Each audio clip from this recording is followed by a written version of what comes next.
Welcome. My name is Nadia, founder of the beautydoctrine.com.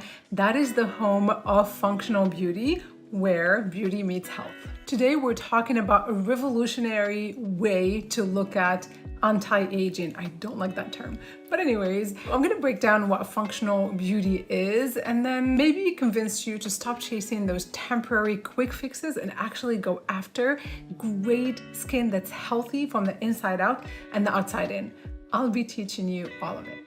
And if you're wondering who this person is, well, I've been in the beauty industry for 27 years now, double certified in skincare, and I used to help manage a lot of global brands, so I have the inside scoop. But the problem is, a lot of skincare is actually not going to help your skin in the way that you hope. A lot of it is packed with carcinogens, hormone disruptors, irritants more than everything. Even natural and clean products can have a lot of irritating ingredients, and that is why I decided to quit my senior role at a global company and dedicate myself to guiding consumers to healthier lifestyles that lead to better skin.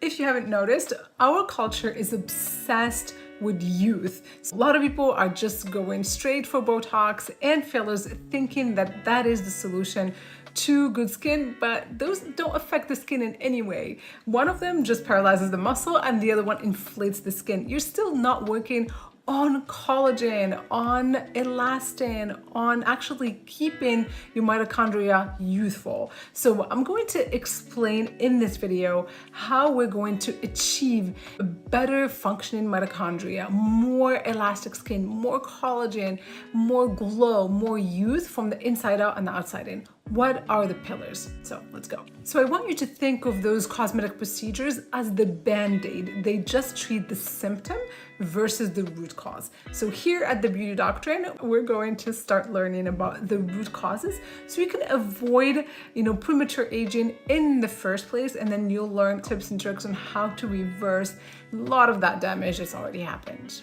Our bodies, including the skin, are a complex system. Your skin is first to respond to your diet and lifestyle. But first, I want you to stop stressing about wrinkles. Wrinkles are really not the defining criteria for how aged you are. Think about that woman that's probably 70 years old that's had her face pulled tight. She still probably looks 70. And so we need to start looking at the gauge of age by completely different criteria. How about the glow of the skin? How about the elasticity, the plumpness of the skin, the hydration, all of that. The skin barrier actually above all. Before I get into the pillars of what functional beauty is, I want you to put that critical thinking hat on and kind of shed all of these notions that we've been fed over the years, that skin is this thing that you wear that's on the surface, on the outside, and you can just poke it, scratch it, do all the microneedling, all the energy devices, and without consequence. So we need to really kind of shed those thoughts. Get rid of them, and let's get into what truly makes you age. Let's understand it. The biggest topic here is going to be diet. There is no amount of Botox or fillers or skincare that can reverse the effects of a diet that's high in processed foods and sugar. Period. Sugar, for example, causes glycation, which is the hardening of that glucose around your collagen and elastin fibers. And what that does, it makes them stiff and they just break. Botox won't be fixing that. The second pillar in functional beauty is supplementation. Supplementation today has become integral to a healthy lifestyle because two reasons, I think. One is depleted soils, and then the second one is the fact that our bodies are not as efficient anymore in absorbing and breaking down nutrients because a lot of our microbiomes are dysbiosis. That's because we're consuming foods that have fillers, that have artificial dyes, sugars. All those things contribute to an unhealthy microbiome that does not efficiently absorb and break down and extract nutrients. And so supplements are paramount in the pursuit of a healthy body and of course a healthy skin.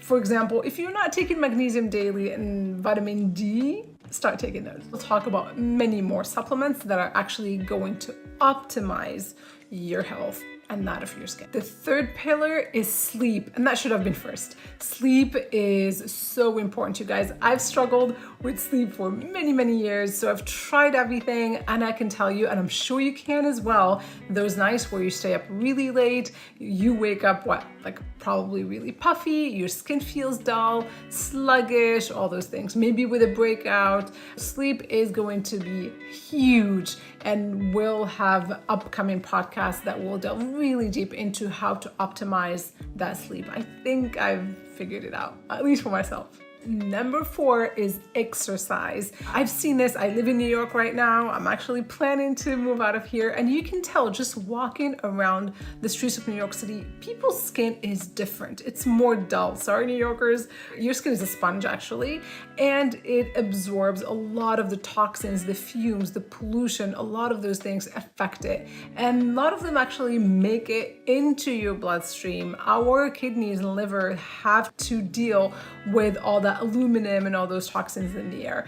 And so that means that exercise, that sauna, anything that makes you sweat and detoxify is going to be an integral part of the functional beauty approach. Number 5 is massage and face yoga. Certain moves, not all of them. I've seen a lot of bad ones that really stretch the skin and can contribute to aging and wrinkle formation. But when done correctly, that can truly help lift up that fascia. It can work on those muscles that tighten our skin and pull it and drag it down and cause jowls and neck sagging. And lastly, we'll be talking a lot about skincare. And skincare, I want you to start thinking about it very differently than you're used to. It's not about natural. Natural is not necessarily healthy for the skin. There are so many aggressive natural ingredients. It's not even about clean. Clean focuses a lot on the absence of toxic ingredients rather than focusing on what's actually in the product itself. So there are still a lot of irritating ingredients that are not compatible with human skin.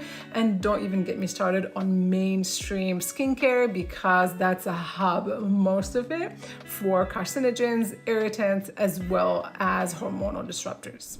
So this is the channel where you're going to be getting a lot of education on functional beauty. If you want to get there much faster, feel free to go to thebeautydoctrine.com and check out some of my courses. I pack them with so much knowledge. Thank you so much for joining me on this podcast, and I'll see you next week. Be well, be safe, be beautiful.